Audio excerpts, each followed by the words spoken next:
செய்யறாங்க. உங்க முகத்தை பார்க்க வந்துருங்க. உங்க முகத்தை பார்க்க கொடியை இறங்கி தம்பி, கொடியை இறங்கி கீழே வைங்க. முகம் தெரியல பாருங்க. உங்க முகத்தை பார்க்கறதா இவ்வளவு தூரம் நான் வந்துருக்கேன். அவங்க கொடியால முகத்தை பார்த்தா நான் எப்படி பாக்குறது? ஆங்காங்கே நிற்கிற தோழர்கள்லாம் கிட்ட நெருங்குவாங்க. ஆங்காங்கே நிற்கிற தோழர்கள் நெருங்கி வரவும், பிறகுக்கு மேலும் ஆங்காங்கே நின்று கொண்டிருக்கிற தோழர்கள் பிறகுக்கு வந்து இருக்கவும். அப்படி இருந்துக்கலாமா? நமது சின்னம், நமது சின்னம், நமது சின்னம், நமது சின்னம்.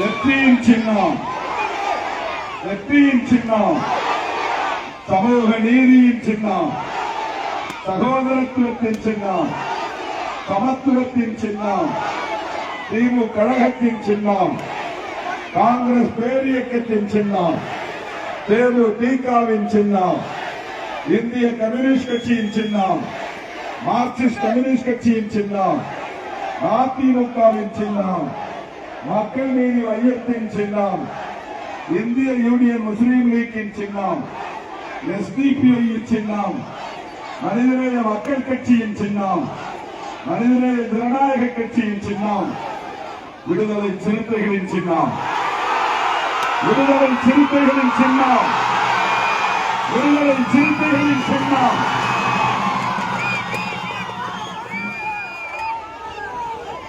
நாகப்பட்டினம் சட்டமன்ற தொகுதியின் வெற்றி வேட்பாளர், மனிதநேய மக்கள் கட்சியின் தலைவர், சட்டமன்ற உறுப்பினர், பேராசிரியர் அண்ணன் ஜவாஹிருல்லா அவர்களே, திராவிட முன்னேற்ற கழகத்தின் மாவட்ட செயலாளர் மதிப்பிற்குரிய அண்ணன் கௌதமன் அவர்களே, திமுக, காங்கிரஸ், தேமுதிக, இந்திய கம்யூனிஸ்ட் கட்சி, மார்க்சிஸ்ட் கம்யூனிஸ்ட் கட்சி, மறுமலர்ச்சி திராவிட முன்னேற்ற கழகம், மக்கள் நீதி மையம், இந்திய யூனியன் முஸ்லீம் லீக், மனிதநேய மக்கள் கட்சி, எஸ்டிபிஐ, மனிதநேய ஜனநாயக கட்சி உள்ளிட்ட தோழமை கட்சிகளை சார்ந்த மாவட்ட பொறுப்பாளர்களே, நகர நிர்வாகிகளே, ஒன்றிய பேரூர் பொறுப்பாளர்களே, தேர்தல் பணிக்குழு நிர்வாகிகளே, விடுதலை சிறுத்தைகள் கட்சியின் மாவட்ட செயலாளர் தம்பி சக்திவேல் அவர்களே,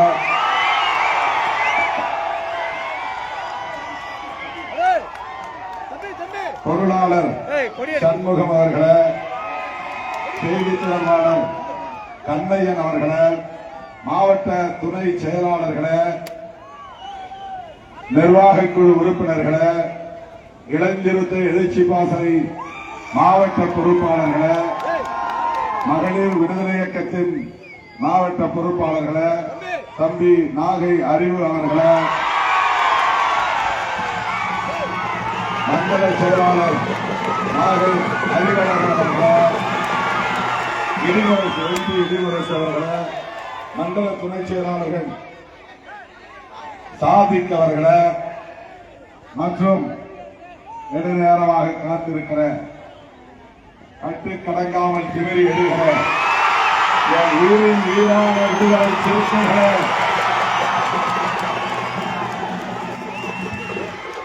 உங்கள் அனைவருக்கும் என்னுடைய அன்பு கலந்த வணக்கத்தை தெரிவித்துக் கொள்கிறேன். அண்ணன் ஜவாஹிருல்லா அவர்களை மீண்டும் சட்டமன்றத்திற்கு அனுப்ப வேண்டும். அவருடைய குரல் சட்டமன்றத்தில் ஒலிக்க வேண்டும்.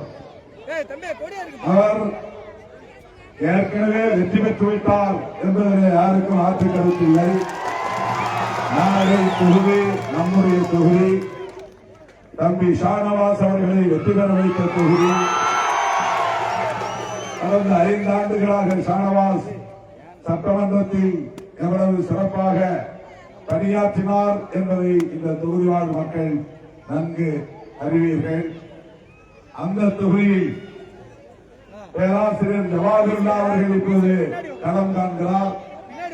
இவரையும் நீங்கள் சட்டமன்றத்திற்கு பெருவாரியான வாக்குகளின் வித்தியாசத்தில் வெற்றி பெற வைத்து அனுப்பி வைக்க வேண்டும் என்று கேட்டுக் கொள்வதற்காக உங்களை தேடி வந்திருக்கிறேன்.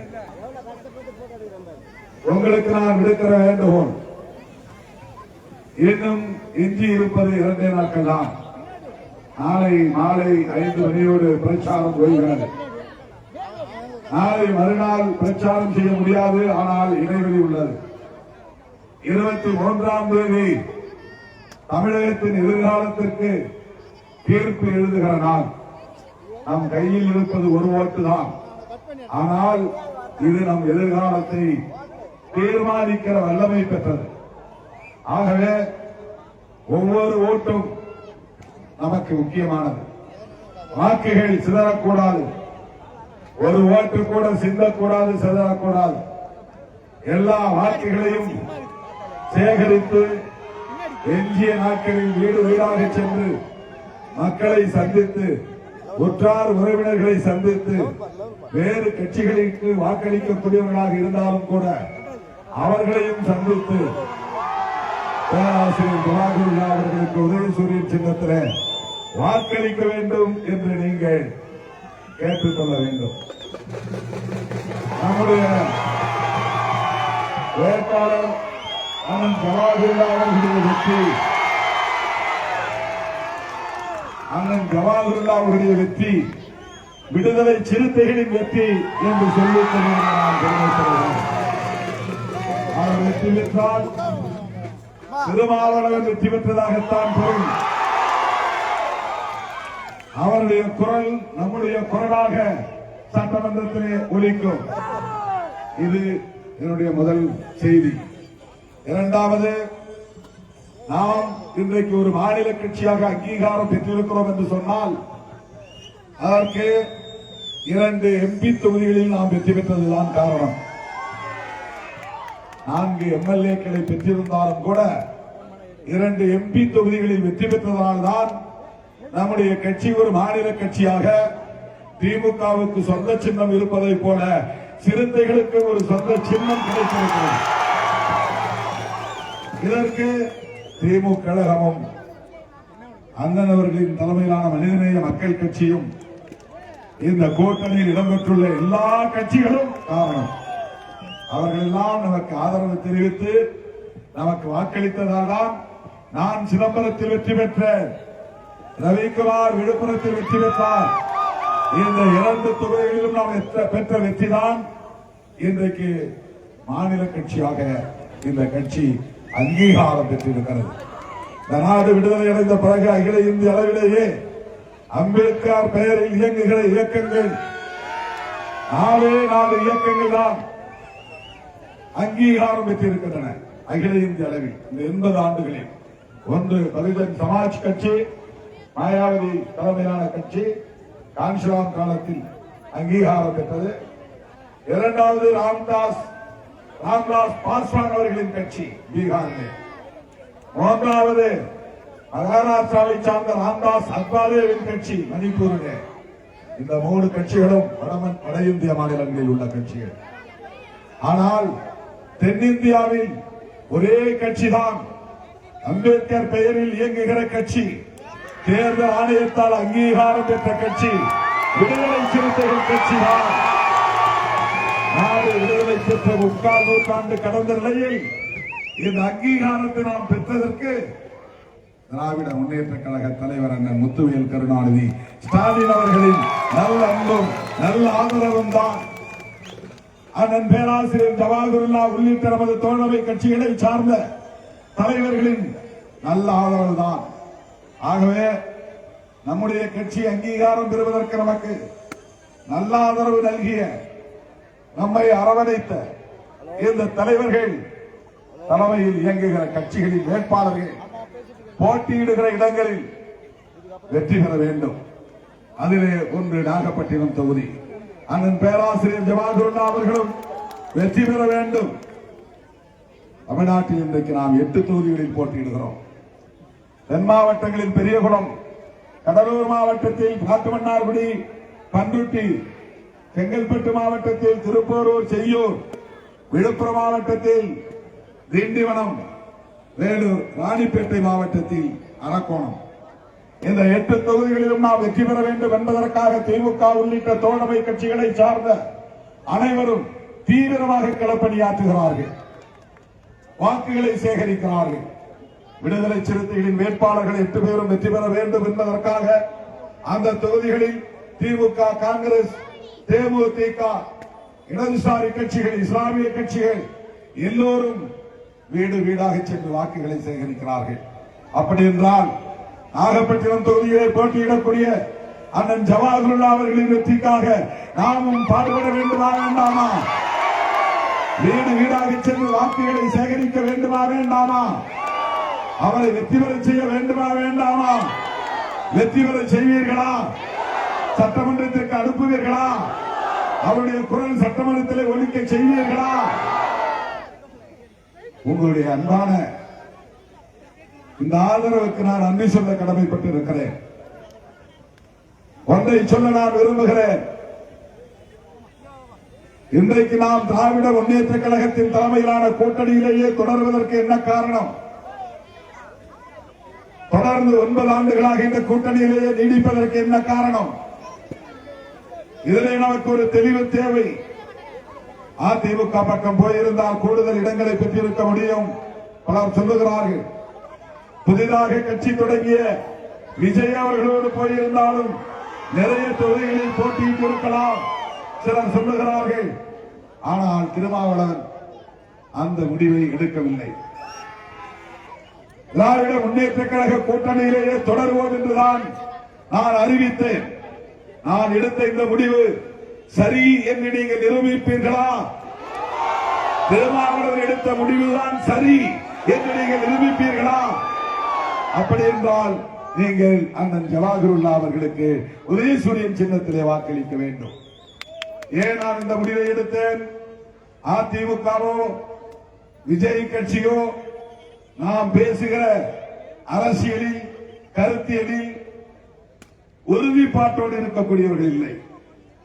அதிமுக பாஜகவோடு கூட்டணி சேர்ந்திருக்கிறது. எந்த நேரத்திலும் அவர்கள் நிலைப்பாட்டை மாற்றிக் கொள்ளக்கூடியவர்கள். ஜெயலலிதா அம்மையாரை போல உறுதிமிக்க ஒரு ஆளுமையாக அவர் இல்லை. நண்பர் விஜய் இன்றைக்கு ஒரு தொலைக்காட்சியிலே, மோன் என்கிற தொலைக்காட்சியிலே அவர் RSS ஓடு எவ்வளவு உறவாக இருக்கிறார் என்பதை அம்பலப்படுத்தி இருக்கிறார்கள். அவர் கட்சி தொடங்கியதே பாஜக சொல்லித்தான் தொடங்கி இருக்க முடியும் என்று இன்றைக்கு பலரும் சொல்லக்கூடிய நிலை ஏற்பட்டிருக்கிறது. ஏனென்றால் அவர் தொடங்கிய நாளிலிருந்து விமர்சிக்கிற ஒரே கட்சி திமுக தான். அவர் தொடங்கிய நாளிலிருந்து எதிர்க்கிற ஒரே தலைவர் அண்ணன் முத்துவேல் கருணாநிதி ஸ்டாலின் அவர்கள்தான். அவர் திமுக வெறுப்பு அரசியலை மட்டுமே பேசிக் கொண்டிருக்கிறார். திமுகவை தோற்கடிப்பேன், அதுதான் அவருடைய லட்சியம். தமிழ்நாட்டை மேம்படுத்துவேன் என்பதோ, வேலை வாய்ப்பில்லாத இளைஞர்களின் வேட்கையை தணிப்பேன், கோரிக்கைகளை நிறைவேற்றுவேன், வேலை வாய்ப்பை ஏற்படுத்தி தருவேன் என்பதுவோ, சாதி அடிப்படையில் இங்கே வன்முறைகள் நடக்காமல் ஒடுக்கப்பட்ட மக்களை பாதுகாப்பேன் என்பதாகவோ எந்த அரசியலையும் அவர் பேசவில்லை. சமூக நீதியை பற்றி பேசினாரா? சகோதரத்துவத்தை பற்றி பேசுகிறாரா? சமத்துவத்தை வென்றெடுப்போம் என்று பேசுகிறாரா? பாரதிய ஜனதாவை விமர்சித்திருக்கிறாரா? மோடியை கண்டித்திருக்கிறாரா? அமித்ஷாவை கண்டித்திருக்கிறாரா? ஜனநாயக படத்தை திரையிட விடாமல் தடுத்த பாரதிய ஜனதா அரசை பற்றி வாய் திறந்து ஒரு வார்த்தையாவது பேசியிருப்பாரா? 2 நாட்களுக்கு முன்பு நாடாளுமன்ற கூட்டத்தொடரில் நாடாளுமன்ற தொகுதி மறு வரையறை குறித்து ஒரு சட்ட மசோதாவை கொண்டு வந்தது சூது சூழ்ச்சி நிறைந்த ஒரு திட்டம், ஒரு முயற்சி என்று நாம் எல்லோரும் கண்டித்தோமே. அவர் கண்டித்தாரா? பாஜகவை கண்டிக்கிற துணிச்சல் அவருக்கு இல்லை. மோடி அமித்ஷாவை கண்டிக்கிற துணிச்சல் அவருக்கு இல்லை. ஏனென்றால் அவர்களால் களம் இறக்கி விடப்பட்டிருப்பவர் தான் நண்பர் விஜய். அவர் தனிப்பட்ட முறையில் வெற்றி பெற வேண்டும் என்பது அவருடைய நோக்கம் இல்லை. ஆட்சியை கைப்பற்ற வேண்டும் என்பது அவருடைய விருப்பம் இல்லை. திமுகவை தோற்கடிக்க வேண்டும் என்பதுதான் அவருடைய நோக்கம், விருப்பம். அவர் பேச்சை 3 ஆண்டுகளாக அவர் பேசி வருகிற பேச்சை எல்லாம் கேட்டு பாருங்கள். வேறு எதை பற்றியும் பேச மாட்டார். ஒரே ஒரு அஜெண்டா, திமுகவை வீழ்த்துவேன், ஆட்சியில் இருந்து அப்புறப்படுத்துவேன். அவரால் ஆட்சியை கைப்பற்ற முடியாது என்கிற போது திமுக ஆட்சியை விரட்டியடிக்க அவர் விரும்புகிறார் என்றால் அந்த இடத்தில் யாரை உட்கார வைக்க அவர் விரும்புகிறார்? கேள்வி எழுகிறது அல்லவா? அவரை ஸ்டாலின் அவர்களை வெளியே போ என்று சொன்னால் அவர் அமர்ந்திருக்கிற முதலமைச்சர் நாற்காலியில் உங்களால் உட்கார முடியாது என்று சொன்னால் யாரை உட்கார வைக்க போகிறீர்கள்? அப்ப யாருக்காக நீங்கள் வேலை செய்கிறீர்கள்? பாரதிய ஜனதாவுக்காக. அதிமுக பாஜக கூட்டணி ஆட்சியை பிடிக்க வேண்டும் என்பதற்காக.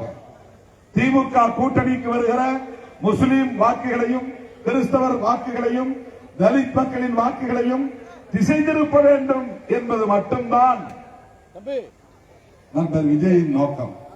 அதுதான் அவருடைய அஜெண்டா. அதுதான் பாஜக அவருக்கு வகுத்தளித்திருக்கிற அஜெண்டா. அவர் ஜோசப் விஜய் என்பதால் தேவாலயத்தில் முட்டி போட்டு வழிபாடு செய்வதால் கிறிஸ்தவர்கள் எல்லாம் அவருக்கு ஓட்டு போட்டு விடுவார்கள் என்று நம்புகிறார்கள். தோழர்களே, முஸ்லீம் ஓட்டு வேண்டாம், கிறிஸ்தவர்கள் ஓட்டு வேண்டாம் என்று இந்திய அளவில் முடிவெடுத்து செயல்படுகிற ஒரு கட்சி பாரதிய ஜனதா கட்சி. வெளிப்படையாக முஸ்லீம் ஓட்டு வேண்டாம் என்று முடிவெடுத்திருக்கிற கட்சி. அதனால்தான் முஸ்லிம்களுக்கு எதிராக கிறிஸ்தவர்களுக்கு எதிராக வெறுப்பு அரசியலை திட்டமிட்டு பரப்புகிறார்கள். வெறுப்பு அரசியலை பரப்புவது இந்தியாவில் ஒரே கட்சி, அது பாஜக. அந்த கட்சியை விமர்சிக்கிற திராணி நண்பர் விஜய்க்கு உண்டா? எடப்பாடி பழனிசாமிக்கு உண்டா? எப்படி நாம் எடப்பாடியோடு போக முடியும், விஜயோடு போக முடியும்? நாம் பேசுகிற அரசியலை திமுக பேசுகிறது, காங்கிரஸ் பேசுகிறது, மனிதநேய மக்கள் கட்சி பேசுகிறது, இந்திய யூனியன் முஸ்லீம் லீக் பேசுகிறது, இடதுசாரி கட்சிகள் பேசுகின்றன. ஆகவேதான் நாம் இவர்களோடு கைகோர்த்து நிற்கிறோம், தொடர்ந்து பயணிக்கிறோம். எல்லாவற்றையும் விட முக்கியமான ஒரு கோட்பாடு, இந்த கட்சிகள் எல்லாம் ஒன்று சேர்ந்திருப்பதற்கு காரணம் காங்கிரஸ், தேமுதிக இன்றைக்கு புதிதாக நம் அணியில் இருந்து சேர்ந்திருக்கிறது. இந்திய கம்யூனிஸ்ட் கட்சி, மார்க்சிஸ்ட் கம்யூனிஸ்ட் கட்சி, இந்திய கம்யூனிஸ்ட் கட்சி, எம்எல் லிபரேஷன், இது போன்ற கட்சிகள் எல்லாம் இந்த அணியில் இருப்பதற்கு ஒரே ஒரு புள்ளிதான் முக்கியமான புள்ளி, மதச்சார்பின்மை என்பதாகும். மதச்சார்பின்மை என்பது என்ன? அரசமைப்பு சட்டத்தில் இருக்கிற முக்கியமான கோட்பாடு. அரசமைப்பு சட்டத்தில் இந்த கோட்பாட்டை வைத்தவர் யார்? புரட்சியாளர் அம்பேத்கர்.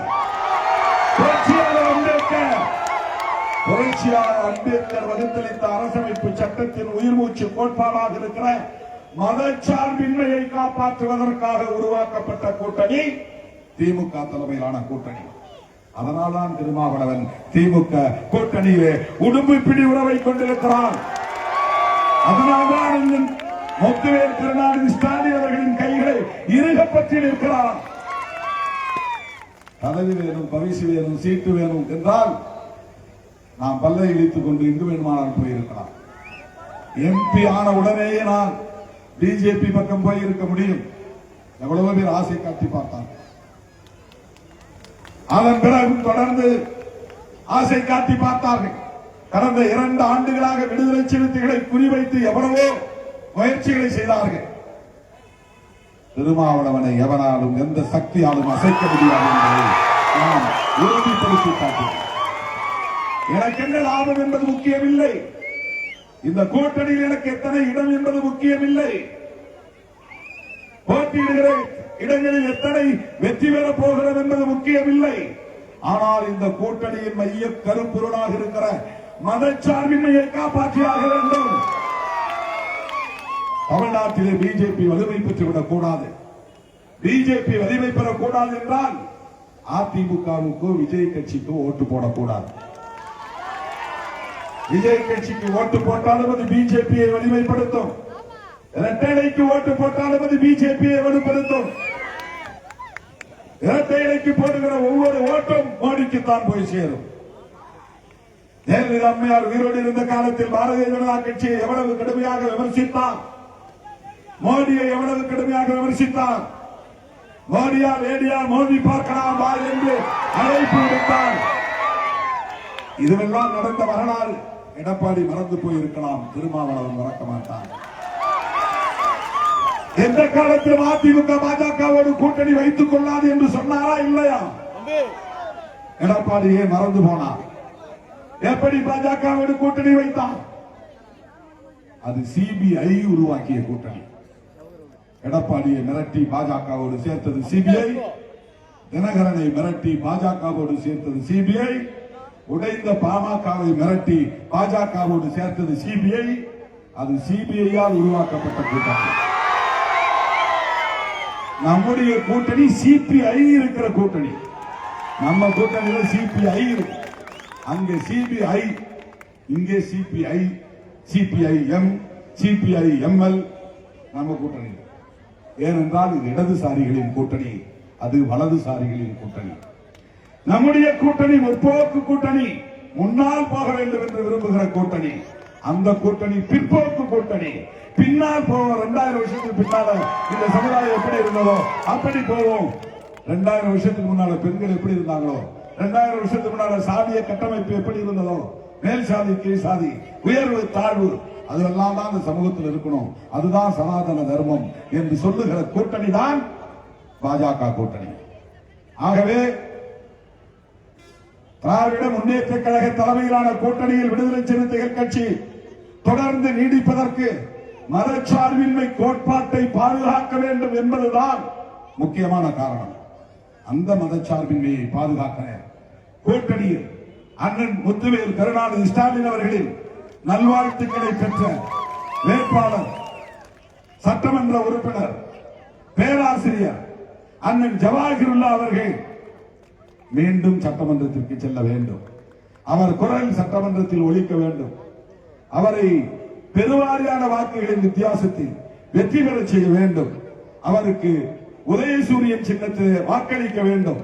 நாம் வாக்களிக்க வேண்டிய சின்னம் மதச்சார்பின்மையை பாதுகாக்கும் சின்னம், சமூக நல்லிணக்கத்தை பாதுகாக்கும் சின்னம், சகோதரத்துவத்தை போற்றும் சின்னம், சமத்துவத்தை வென்றெடுப்பதற்காக போராடுகிற சின்னம், அம்பேத்கர் பிறந்த நாளை சமத்துவ நாள் என்று அறிவித்த சின்னம், பெரியார் பிறந்த நாளை சமூக நீதி நாள் என்று அறிவித்த சின்னம், ஐயா இளைய பெருமானுக்கு மணிமண்டபம் கட்டிய சின்னம், இரட்டமலை சீனிவாசனருக்கு மணிமண்டபம் கட்டிய சின்னம், பண்டிதர் அயோத்திதாசருக்கு நினைவு மண்டபம் கட்டிய சின்னம், அம்பேத்கருக்கு மணிமண்டபம் கட்டிய சின்னம், இமானுவேல் சேகரனாருக்கு மணிமண்டபம் கட்டிய சின்னம்,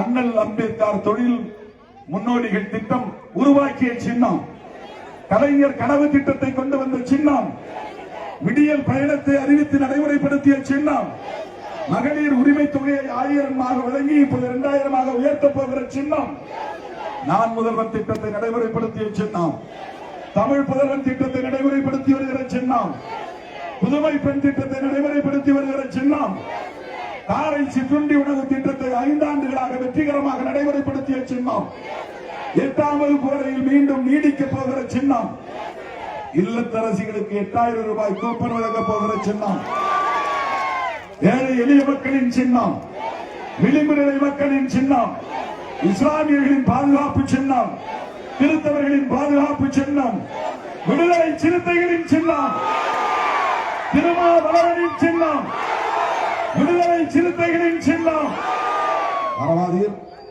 உதயசூரியன் சின்னத்திலே வாக்களித்து அண்ணன் ஜவாஹிருல்லா அவர்களை சட்டமன்றத்திற்கு அனுப்ப வேண்டும் என்று கேட்டுக்கொள்கிறேன்.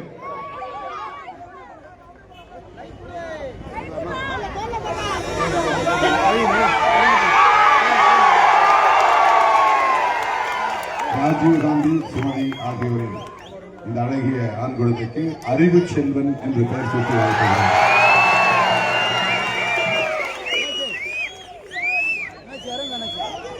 பெட்டி அரவிந்த் என்பவர் தன்னுடைய பெயரை அரவிந்த் வளவன் என்று மாற்றிக் கொண்டதாக அறிவித்திருக்கிறார். அவருக்கு அது வந்துடைய கடலூர் போய் நாம் முடிக்கணும். கனதோடு போய் பிடிக்கணும். எழுச்சி மிகுந்த வரவேற்பு நல்கிய என் உயிரின் உயிரான விடுதலை சிறுத்தைகளுக்கு எனது மனமார்ந்த நன்றியை தெரிவித்து விடைபெறுகிறேன். நன்றி, வணக்கம்.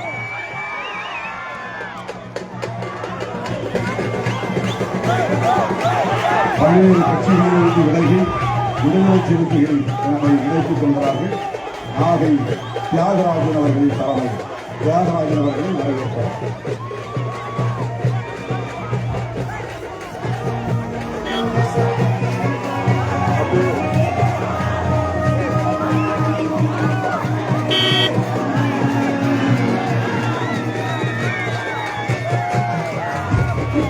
Vamos,